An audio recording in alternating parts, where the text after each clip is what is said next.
Amelia Grayson had everything: wealth, power, and a promising future, but it all came crashing down when her lifeless body was found at the foot of her mansion's grand staircase. Was it an accident or a cold-blooded murder?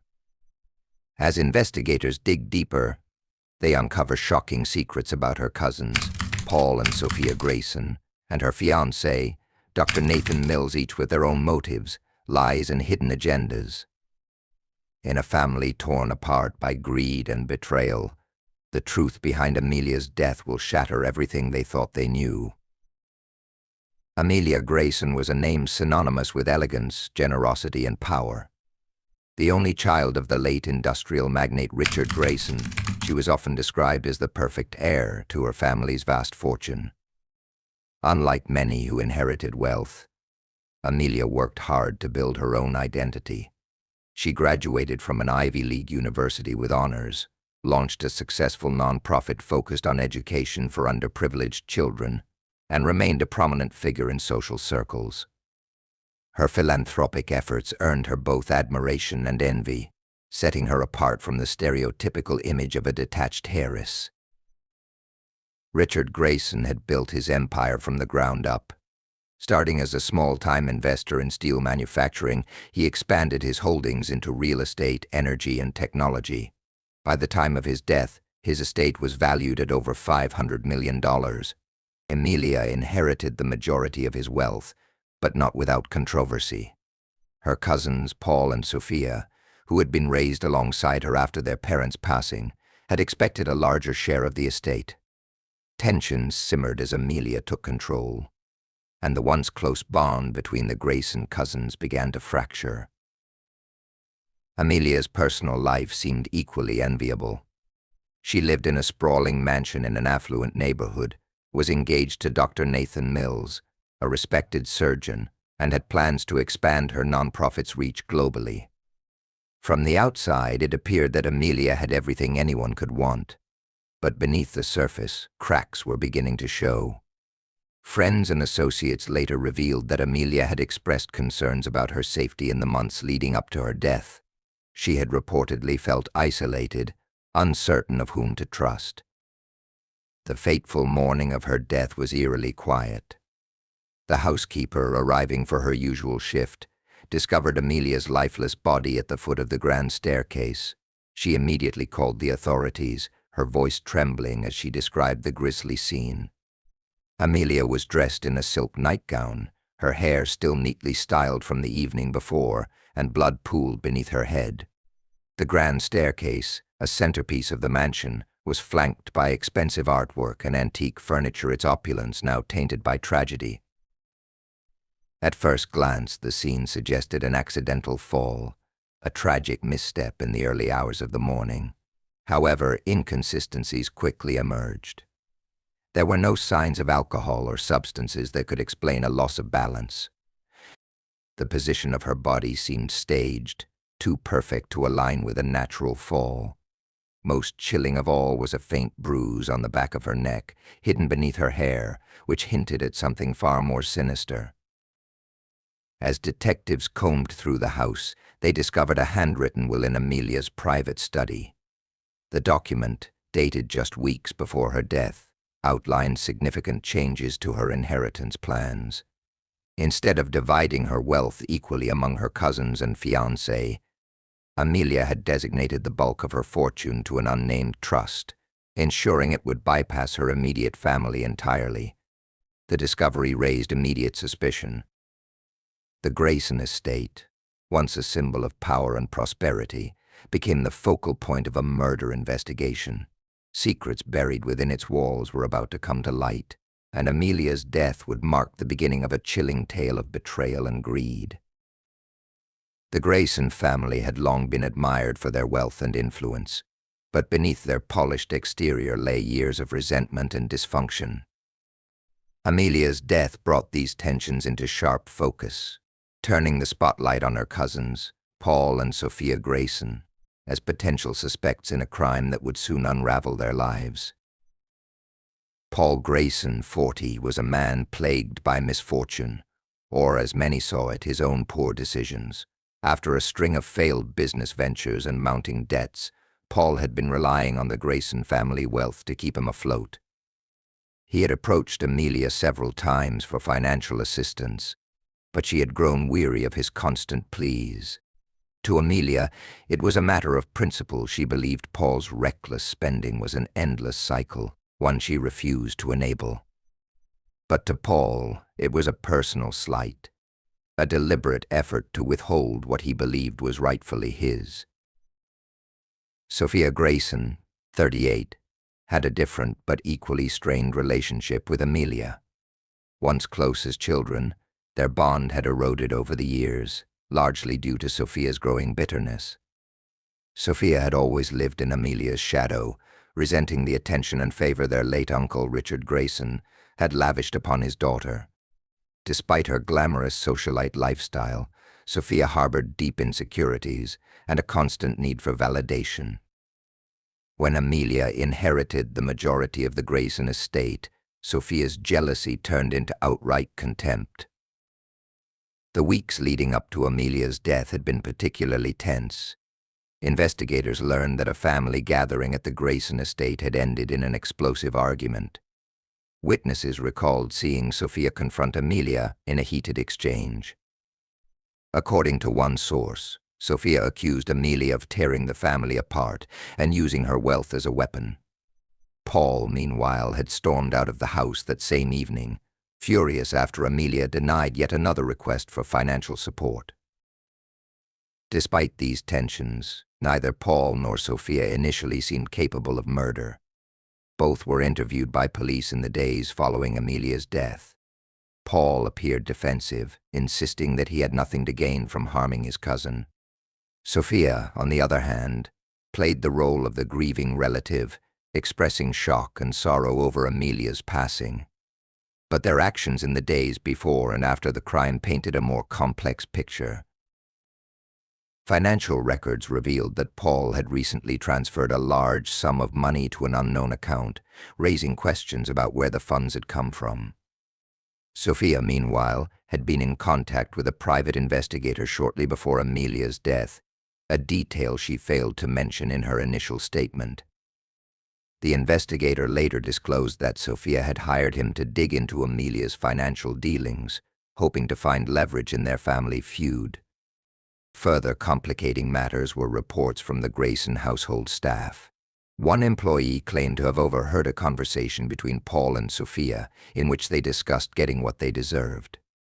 Another recalled seeing Sophia leave the estate late at night just days before Amelia's death, a detail that contradicted her alibi. As the investigation progressed, it became clear that Amelia's death was no random accident. The Grayson siblings, with their motives rooted in jealousy and desperation, were now at the center of a tangled web of lies and suspicion. Yet even as the evidence mounted against them, questions remained. Were they working together, or had one of them acted alone? And could they have been the masterminds behind a scheme far darker than anyone had imagined? As investigators delved deeper into Amelia Grayson's personal life, their attention shifted to her fiancé, Dr. Nathan Mills. On the surface, Nathan appeared to be the grieving partner well respected in his field, charming and deeply in love with Amelia. Their engagement had been a celebrated event in high society, with the couple often described as a perfect match. But as the investigation progressed, cracks began to appear in Nathan's carefully curated image.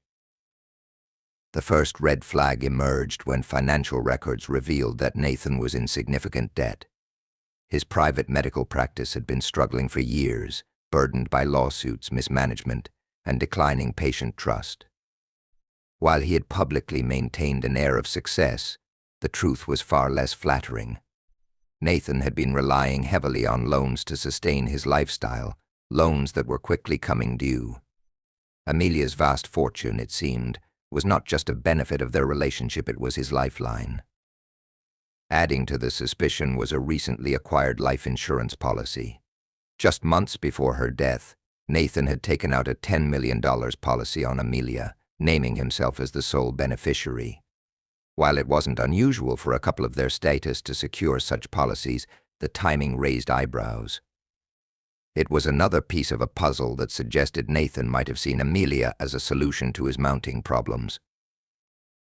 Then came the inconsistencies in Nathan's alibi. On the night of Amelia's death, Nathan claimed to have been at his apartment, preparing for an early morning surgery.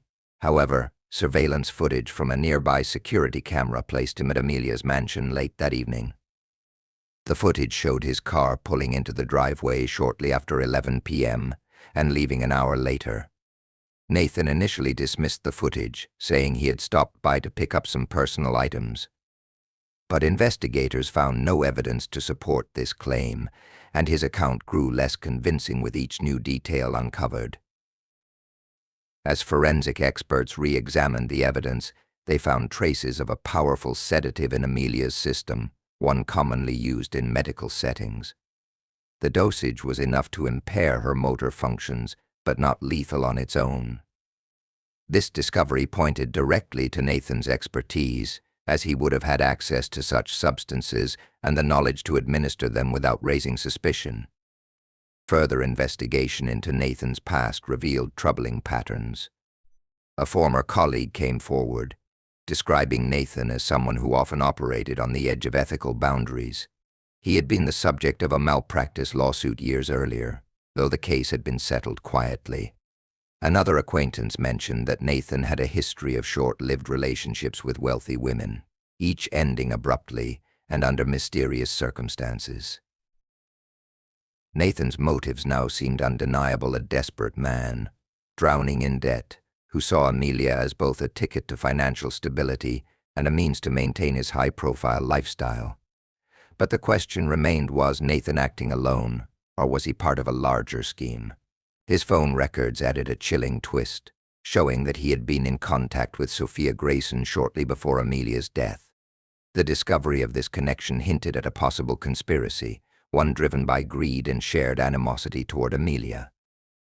As Nathan's secrets came to light, his role in the tragedy grew more complex. He was no longer just a fiancé mourning a tragic loss. He was a key figure in a story of betrayal, manipulation, and greed. Investigators now had to determine whether Nathan had been the mastermind behind Amelia's death, or if he was simply a pawn in a much larger plot. The investigation took a dramatic turn when detectives began to unravel the mystery surrounding Amelia Grayson's newly discovered will. The document, which significantly altered the distribution of her fortune, introduced an unknown trust as the primary beneficiary. The identity of the trustee was unclear, hidden behind layers of legal anonymity. This revelation added a new layer of intrigue to the case and raised questions about who stood to gain from Amelia's death. Investigators enlisted forensic accountants to trace the trust's origins. Their efforts led to a series of offshore accounts linked to a shell company registered in the Cayman Islands. It was an elaborate setup, designed to obscure the true beneficiary. However, the trail eventually led back to a private investigator Amelia had hired months before her death. The private investigator, initially hesitant to cooperate, eventually revealed that Amelia had been his client. She had approached him with suspicions that someone close to her was plotting against her. Over the course of their work together, Amelia had directed him to gather evidence on multiple individuals, including her fiancé Nathan and her cousins Paul and Sophia. Her concerns stemmed from a series of unsettling events: anonymous threats, financial discrepancies, and a growing sense of isolation within her family. The documents compiled by the investigator painted a disturbing picture. Amelia had uncovered evidence of Paul's secret dealings with creditors and Sophia's ongoing attempts to challenge the terms of their uncle's will. More damning was the discovery that Nathan had been in contact with Sophia in the months leading up to Amelia's death. Phone records showed frequent calls and messages exchanged between the two, many of which coincided with key developments in Amelia's estate planning. One of the most chilling discoveries was a journal Amelia had kept, detailing her growing fears. In her entries, she described feeling trapped, unable to trust anyone around her. She wrote about overhearing hushed conversations and noticing subtle changes in Nathan's behavior. The journal provided insight into her decision to establish the trust, which she believed would safeguard her wealth from falling into the wrong hands. As investigators pieced together the timeline, they began to suspect that the trust itself had become a motive for murder. While its creation was intended to protect Amelia's fortune, it also posed a threat to those who felt entitled to her wealth. If Amelia were to die before the trust was finalized, her assets would revert to her original will, ensuring her family and fiancé would still receive their expected shares. This loophole cast a shadow of suspicion over all three suspects. Sophia's involvement became even more apparent when her financial records revealed a substantial payment to a legal consultant specializing in estate disputes. The payment had been made just weeks before Amelia's death, raising the question of whether she had been planning to challenge the trust in court or eliminate the need to do so altogether. Meanwhile, Paul's role remained ambiguous. Although he appeared to have less direct involvement, his financial desperation made him a potential accomplice. The trust also uncovered an unexpected connection. Amelia had planned to use part of her wealth to fund a program for whistleblowers within the corporate sector. This initiative, while noble, had made her enemies in the business world. Investigators briefly explored whether her death could have been orchestrated by someone outside her inner circle, but the evidence consistently pointed back to those closest to her. With every new piece of information, the case grew more complex. The trust, intended as a safeguard, had become a central piece of the puzzle, a symbol of Amelia's foresight and the betrayal that ultimately led to her demise. The final question remained: who had the most to gain by ensuring she never lived to see her plans come to fruition? The turning point in the investigation came when detectives uncovered a critical piece of evidence hidden in plain sight. Amelia Grayson's mansion, a fortress of luxury and security, was equipped with a state-of-the-art surveillance system. While the visible cameras around the estate had already been reviewed, Amelia had secretly installed a second, concealed set of cameras months before her death. These hidden devices captured areas of the mansion that were not covered by the primary system, providing an unfiltered look at the events leading up to her tragic demise. The footage, recovered from a secure digital server, revealed a series of startling interactions. On the night of her death, Amelia had been visited by both Paul and Sophia. The video showed them entering the mansion separately, each appearing tense and agitated. While their exact conversations were not audible, their body language told a story of conflict and urgency. Paul arrived first, pacing the grand foyer and gesturing angrily during what appeared to be a heated argument with Amelia. Minutes later, Sophia entered, her expression cold and calculating. The three moved to the living room, where the confrontation escalated. The video captured Paul throwing his hands in frustration and storming out, leaving Sophia and Amelia alone. Sophia's actions were far more concerning. She followed Amelia into her study, staying there for nearly half an hour.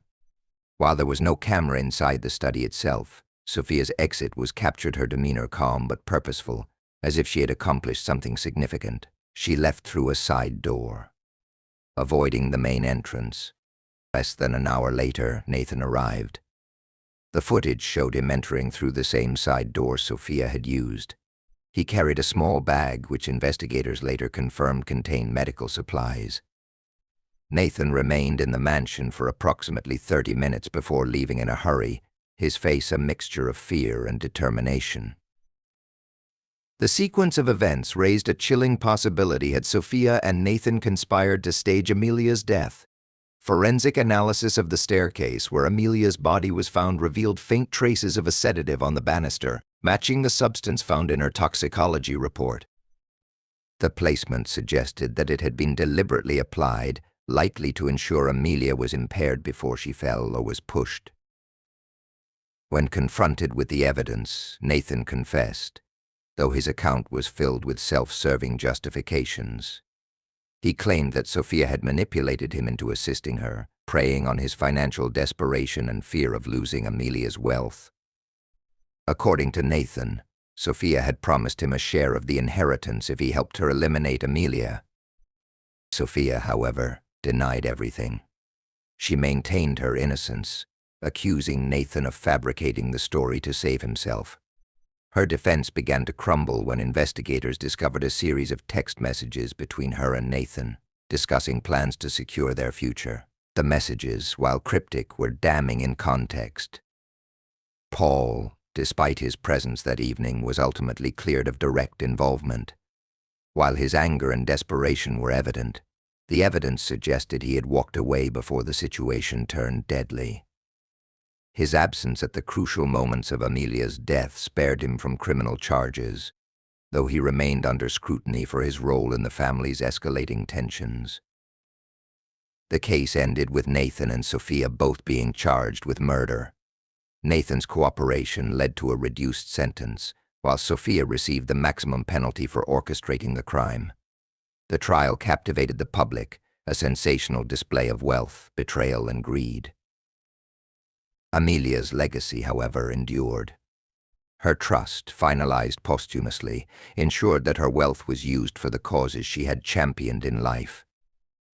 Her tragic death became a cautionary tale of how greed and betrayal can corrupt even the closest of bonds, leaving behind a legacy of heartbreak and shattered trust.